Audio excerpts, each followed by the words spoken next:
Akhir-akhir ini lagi ramai ya berita terkait dengan petisi. Lantas, apa sebenarnya petisi itu? Menurut Kamus Besar Bahasa Indonesia, petisi adalah surat permohonan resmi kepada pemerintah. Lantas, kapan petisi ini dipergunakan? Petisi ini dipergunakan pada saat kita meminta pemerintah untuk bertindak terhadap suatu hal. Setelah itu, siapa-siapa saja yang punya hak untuk membuat petisi. Pada dasarnya petisi bisa dilakukan oleh warga negara ataupun juga bisa dilakukan oleh badan-badan di dalam pemerintahan itu sendiri. Biasanya juga petisi ini ditandatangani oleh beberapa orang atau banyak orang dengan maksud bahwasanya permintaan terkait dengan petisi itu mendapat dukungan dari banyak orang. Di beberapa negara, hak untuk mengajukan petisi ini juga dilindungi oleh hukum. Lantas, bagaimana dengan hak mengajukan petisi di negara Indonesia?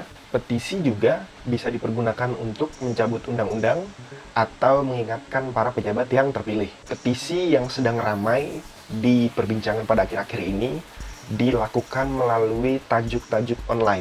Ada banyak platform yang dipergunakan oleh para netizen untuk membuat petisi terhadap suatu permintaan dari mereka. Saya ambil contoh, salah satunya adalah change.org. Apa itu change.org? Di dalam websitenya, change.org menyatakan bahwasannya mereka adalah wadah untuk perubahan. Change.org ini mengajak orang untuk apa yang mereka sebut dengan kemenangan di setiap harinya. Jutaan orang bekerja sama untuk membuat perubahan setiap harinya di tingkat lokal, tingkat nasional, bahkan tingkat global. Lalu apa saja dampak yang pernah dibuat oleh change.org ketika orang-orang menuliskan permintaannya, ketika orang-orang melakukan petisi di dalam platform tersebut? Salah satu contoh kemenangan yang dibuat dalam petisi online tersebut dibuat pada awal tahun 2016 dengan tajuk Kusrin si Prakit TV.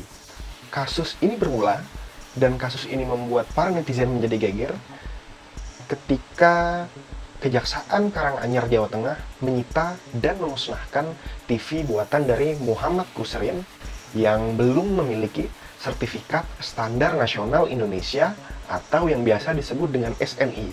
Dalam peradilan ini, Muhammad Kusrin harus menjalani sidang dan mendapatkan vonis 6 bulan penjara dengan percobaan hukuman 1 tahun penjara dan denda 2,5 juta rupiah oleh Pengadilan Negeri Semarang. Kasus Kusrin ini bermula dari bulan Maret 2015.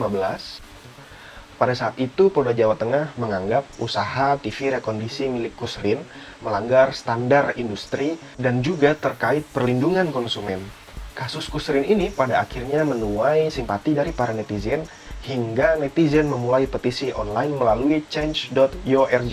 Muhammad Izzuddin Sofar yang saat itu membuat petisi tersebut meminta agar pemerintah untuk membina Kusrin, bukannya malah membinasakan. Tindakan daripada kejaksaan yang memusnahkan TV buatan Kusrin lantaran tidak ber-SNI dinilai bukanlah sebuah tindakan yang bijak dan tentunya mematikan industri kreatif dan juga industri kecil dalam negeri. Sontak saja petisi ini mendapat dukungan dan simpati daripada publik. Total dalam tempo waktu 1 minggu terdapat 27.000 dukungan dalam petisi ini. Akhirnya Kementerian Perindustrian merespon dan Kusrin dipanggil oleh pemerintah untuk diberikan apresiasi. Dari kasus tersebut, lantas adakah dasar hukum dari petisi ini? Di Indonesia sendiri berkaitan dengan petisi sudah dijamin oleh Undang-Undang Hak Asasi Manusia. Akan tetapi belum ada regulasi yang mengatur bagaimana petisi ini ditampung. Berbeda halnya dengan di negeri Amerika, bahwasanya petisi yang sudah dilakukan dapat ditampung oleh Gedung Putih dengan syarat-syarat dan ketentuan yang berlaku.